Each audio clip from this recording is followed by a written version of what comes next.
शर्मा और आप देख रहे हैं आर इंडिया न्यूज। की कुछ खास खबरें जुड़ी रही है आर इंडिया न्यूज के साथ। आगरा में 7 मार्च से 10 मार्च तक गैलेक्सी हॉस्पिटल बाग फरजाना आगरा में ऑल इंडिया पेडिट्रिक लैप्रोस्कोपिक की 19वीं वार्षिक प्रेस कॉन्फ्रेंस का आयोजित की, जिसमें डॉक्टर किशोर पंजवानी के नेतृत्व में की गई प्रेस कॉन्फ्रेंस में पीडियाट्रिक सर्जरी क्लब के अंतर्गत की गई इस प्रेस कॉन्फ्रेंस में प्रथम दिन 7 मार्च को एक ब्रोचूस खाने की नली तथा आंतों ऊपर जीएल अंदर लोअर जीएल इंडोस्कोपी एवं गुर्दों की पथरी एवं पेशाब की व नली में पथरी से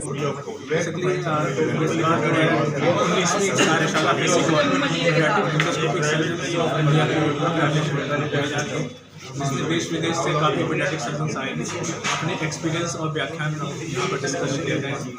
इसमें एक दिन का वर्कशॉप है जो सिनर्जी हॉस्पिटल में किया गया, बाकी 3 दिन जो है गैलेक्सी हॉस्पिटल में सारे ऑपरेशन किए जाएंगे। इसमें केवल दूरबीन विधि द्वारा ही सारे ऑपरेशन किए जाएंगे। इसका फायदा ये रहता है कि मिनिमम इंसीजन छोटे इंसीजन से होते हैं सारे ऑपरेशन और हॉस्पिटल स्टे कम होता है, मरीज को फायदा काफ़ी होता है, बेड नहीं है और जल्दी छुट्टी हो जाती है। इसका और भी नई टेक्नोलॉजी जो आई है जैसे रोबोटिक सर्जरी हुई है, इस पर काफ़ी डिस्कशन किया जाए। डॉक्टर साहब, कोड नेम किस तरह से ये बीमारी का प्रेस वार्ता रखी गई, क्या है? बेसिकली बच्चों की जो पैदाइशी डिफेक्ट होते हैं वो 2 तरीके के होते हैं।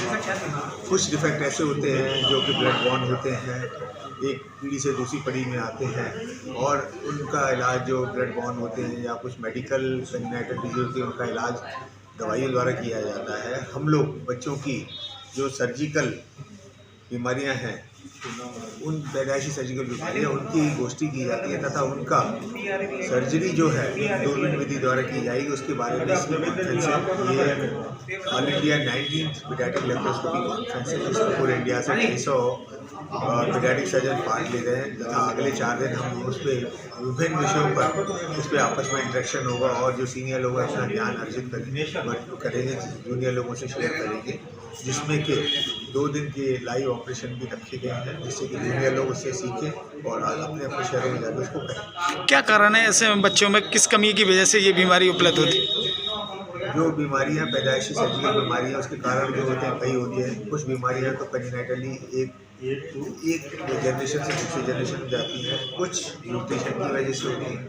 तीसरा जो है एनवायरमेंट में जो पॉल्यूशन है उसके इफेक्ट प्रेग्नेंट लेडीज पे जो होते हैं उनकी वजह से होते हैं और कुछ बीमारियों का कोई पर्टिकुलर कारण नहीं है। बीमारी से छुटकारा पाने के लिए ऑपरेशन जरूरी है क्या? देखिए, ऑपरेशन जरूरी नहीं है। कुछ ऐसे पैदाइशी डिफेक्ट होते हैं जिनका जब पेट के अंदर मालूम पड़ जाता है और लाइलाज बीमारियाँ तो उनका हम लोग मना करते हैं, 20 हफ्ते से पहले उनका एबॉर्शन करा दिया जाता है। और कुछ को अगली प्रेगनेंसी में कुछ ऐसी दवाई दी जाती है कि इससे पैदाइशी बीमारियों का एक्सीडेंस कम होता है। ऐसा नहीं है कि केवल सर्जरी उपचार है, पहले अगर उसका कनेक्शन ध्यान देते तो हम रॉबर्ट चार्ल्स है, मैं बैंगलोर से आया हूँ। किशोर पंजवानी के साथ वो मेरे चेयरमैन हैं, सेक्रेटरी हैं एसोसिएशन। करीब 600 सर्जन्स हैं इंडिया में जो दूरबीन सोसाइटी के मेंबर्स हैं। तो हर साल हम लोग नई चीज़ सीखने के लिए और नॉलेज बांटने के लिए ये मीटिंग कराते हैं। और जैसे डॉक्टर साहब ने बताया, हम लोग दूरबीन से सर्जरी करते हैं। एक तो छाती के अंदर करते हैं लैप्रोस्कोपी, पेट के अंदर करते हैं लैप्रोस्कोपी, और यूरोलॉजी सर्जरी करते हैं जो गुर्दे और ब्लैडर के ऊपर करते हैं।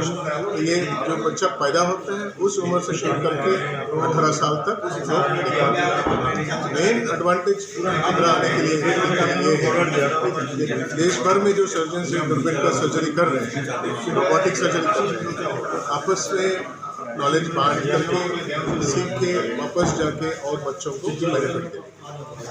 क्या दिन का वर्कशॉप रहेगा ये? 4 दिन का रहेगा। कल से एक तो वर्कशॉप है और उसके बाद 3 दिन का कॉन्फ्रेंस है। ठीक। डॉक्टर साहब, क्या नाम है, किस तरह से आज प्रेस वार्ता रखी गई है, क्या है मेन उद्देश्य इसका? मेरा नाम डॉक्टर अजीत गुप्ता है और ये हम जो 4 दिन का राष्ट्रीय वर्कशॉप और कार्यशाला, ये कॉन्फ्रेंस और कार्यशाला, ये हम गैलेक्सी हॉस्पिटल में 7 तारीख से 10 तारीख तक करा रहे हैं। ये पीडियाट्रिक लैप्रोस्कोपिक सर्जन जो नेशनल बॉडी है हमारी, यानी कि बच्चों में जो दूरबीन विधि के जो विशेषज्ञ हैं उनकी नेशनल बॉडी की ये एनुअल कॉन्फ्रेंस है। इसकी शुरुआत आगरा से ही हुई थी सन 2006 में, जो कि डॉक्टर किशोर पंजवानी ने पुष्पांजलि अस्पताल में ही कराई थी। मैं भी उस समय भी मैं पार्ट था आज भी मैं एज ऑर्गेनाइजिंग सेक्रेटरी इस कॉन्फ्रेंस का पार्ट हूँ और इस कॉन्फ्रेंस में देश और विदेश से दूरबीन विधि के बच्चों के जो विशेषज्ञ हैं वो सम्मिलित होकर अपनी अपनी कला का या सर्जिकल स्किल्स का प्रदर्शन करेंगे। ये कॉन्फ्रेंस है, ये teaching as well as patient welfare दोनों का ही उद्देश्य पूर्ण करती है और इस कार्यशाला में लगभग 15 से 20 दूरबीन विधि से ऑपरेशन किए जाएंगे जो कि या तो निःशुल्क या लगभग ना के बराबर कॉस्ट पर किए जाएंगे, जिससे इन बच्चों का भला हो सके और जो जूनियर डॉक्टर्स हैं उनको भी ट्रेनिंग मिल सके।